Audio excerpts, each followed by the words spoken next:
Wasn't Ring Kings Boxing. This one's entitled Retires. Teofimo Lopez retired. He made mention of it after the fight. He got on ESPN and said some stuff. We're going to play that momentarily. But there are other things involved. We also have a few other takes that we're going to mix in this thing. Is this a serious situation that Teofimo is serious about? It's just something that he's drumming up attention for his next potential fight. Guys announcing retirements during their career and the guy's just 25 years of age. So he mentioned a few other things, but there are also conflicting commentary and statements being made by Teofimo Lopez. But let's get into it. This is what he had to say via Max on Boxing. Here we go. Teofimo Lopez did exactly what he done the first time around. Score a spectacular win over a dominant champion. Southpaw at that. Teofimo dominated the undefeated, really undisputed junior welterweight champion of the world, Josh Taylor, on Saturday night in New York City. And I welcome in the man himself, the junior welterweight champion of the world. And folks, a lot of belts you hear about. He won this belt, this division. He is the legit lightweight and now junior welterweight champion of the world. Not that many fighters in history have done that, Teofimo Lopez. Congratulations, champ. Yes. Thank you for having me. And I want to get right to it. You have an announcement to make? Yes, I'm going to be announcing my retirement to the sport of boxing. Blood, sweat, and tears I've done for the sport at a young age, at 25 years young. I believe, and the first male really to become a two-time undisputed world champion.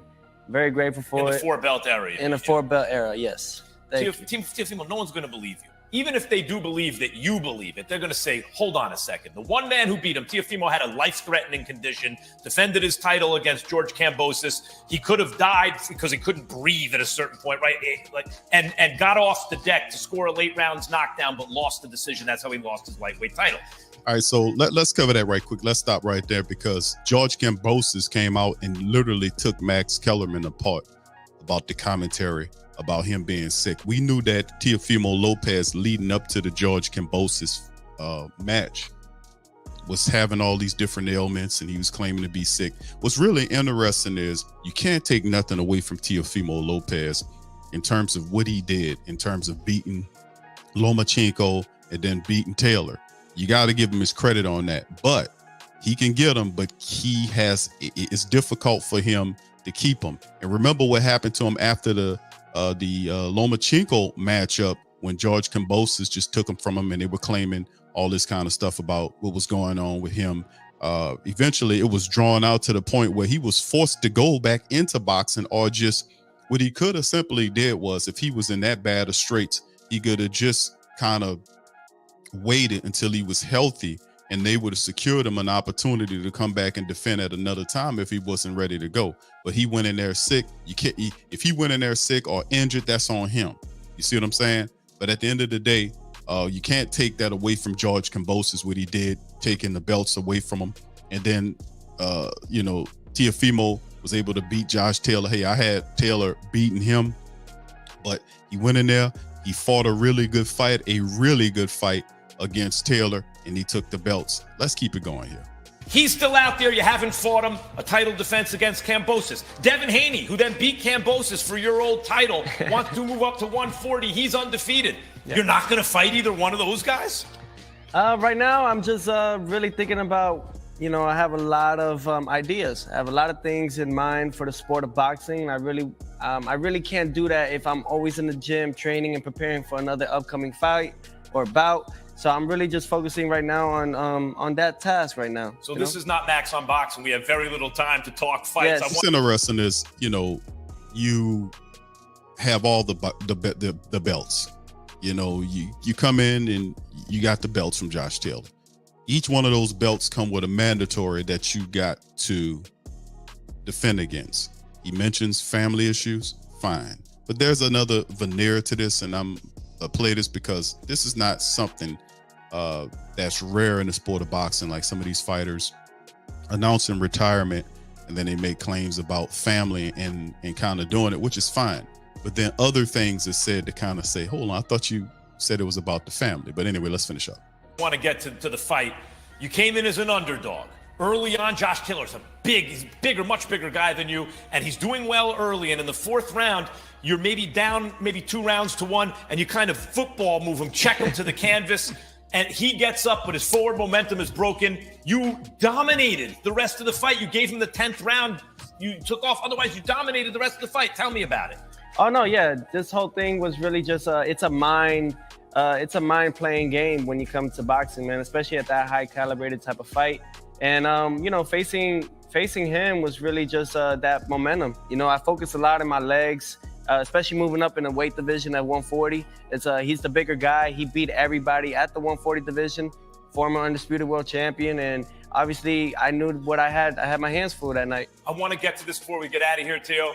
You have always looked your best. Yes. When the light shines brightest. On Heisman Trophy night, you're scoring highlight reel knockouts. Your first title shot against Comey, you starch him in 2 rounds. Lomachenko, you upset. Josh Taylor, you upset the odds. But you've looked ordinary when the lights aren't brightest. What is it about you that rises to the occasion to the extent that you do? It's motivation. You know, it's just like today, Monday. You know, Monday motivation. I really look at it as a part of I need challenges, and if they're not big enough, I think they don't get me going.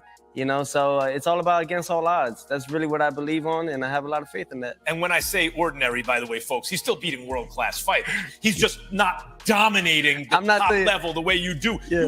Nah, it was fights. A couple of fights recently prior to the Taylor fight that he didn't look, you know, as good. And you can tell the difference when Teofimo Lopez turns it on. Like the Lomachenko fight, he really turned it on for that fight. He turned it on for the Josh Taylor fight. He was a massive underdog in that fight. A lot of people, because Teofimo wears on you. Like when he took Lomachenko's belt, it was this whole little thing about who they were going to fight. Remember the whole rigmarole about fighting this guy, fighting that, his goddamn dad getting all in the way. So it was a lot of garbage, you know, after he won the belts from Lomachenko. He was saying that, you know, couldn't negotiate the fights, saying that they were going to fight this guy, backing out of the fight with this guy, saying they were going to fight. I mean, just absolute garbage and trash how they handled the whole goddamn situation. It soured me big time on the Lomachenko. on the Teofimo brand. But you can't take away the fact that he did beat Lomachenko and he beat Josh Taylor. But can he defend the goddamn belts? Well, instead, we'll never know. We'll never know according to what he's telling us right now. But anyway, let's move on to the next point. Let's get on to the next one right here, because we talk about in boxing things, you know, about family and all this kind of stuff. And if it's really about a family, then why is Teofimo Lopez wanting $100 million to return to boxing if it's about family, bro? You know, it's kind of strange, that angle. So anyway, let's hear what he had to say in terms. He was on the Porter Way broadcast. Shout out to Sean Porter, doing great things over there at the Porter Way podcast. Let's hear what Teofimo had to say about his retirement. It's inspiration to others. So, you know, really with myself, it's like, all right, where do I take this from this point on? You know, reason why I'm thinking of retirement is because, you know, my family has been very concerned with the way I've been expressing things. You know, whether it's the Black Fighters comment, whether it was certain other comments. I'm not racist. I just see it from a business aspect of things. You know, and I think it kind of rubbed people differently because they're not understanding my, I guess, my expression of words, how I say things, I suppose. But, you know, so I kind of don't want that pressure on them being like they got to be fearful of their life because someone's going to do something to me. No one's going to do anything to me, you know. They got to talk to the Father first before any of that. But when it comes to it, it's like, okay, you know what? I need everybody to calm down.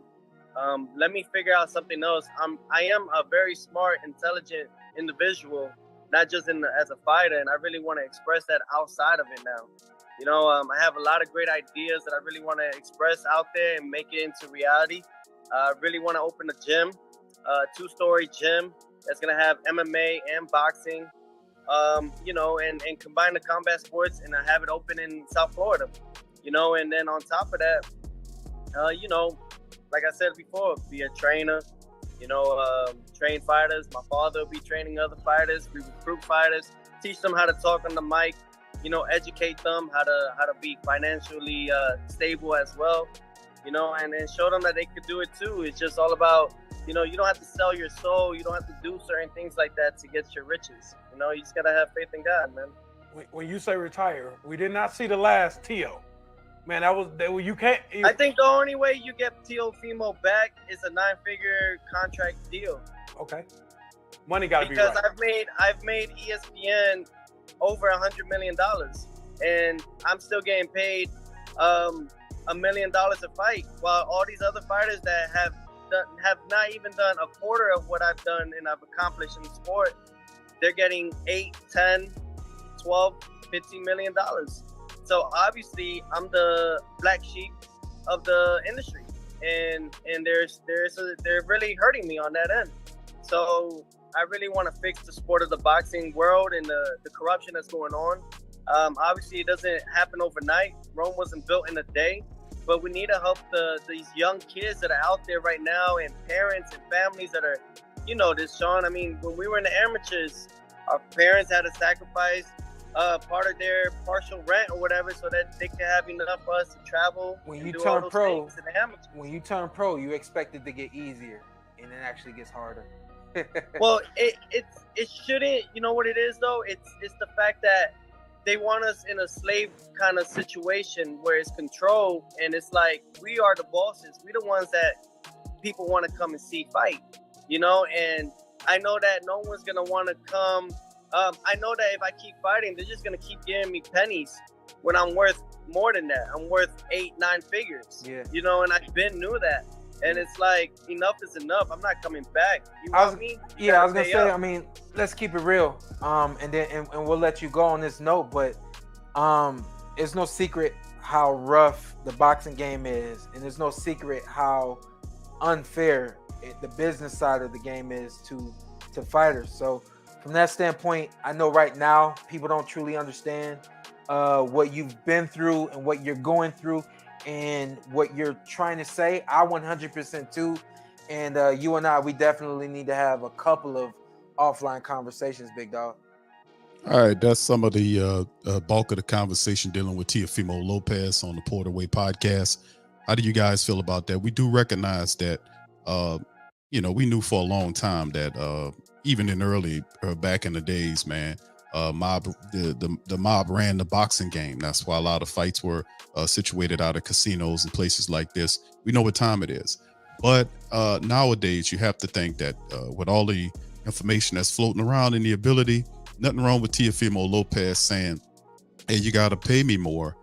So you get the belts and then you retire. Is that a way to say, okay, we're going to pay Teofimo this amount of money? Right now, it doesn't make any sense from a business standpoint for you to talk about wanting more money, but yet you're going to retire. I just don't know, man. I just think this is some type of ploy of some sort, knowing Teofimo Lopez. I remember some of the antics he pulled after he won the belts from Lomachenko, and I'm like, you know, I'm not really totally believing. I'm not really buying this. I think this is more of a technique to try to get money out of the people, and if you feel like he deserves that, you don't give up your leverage with which are the belts saying that you're going to retire out of the sport.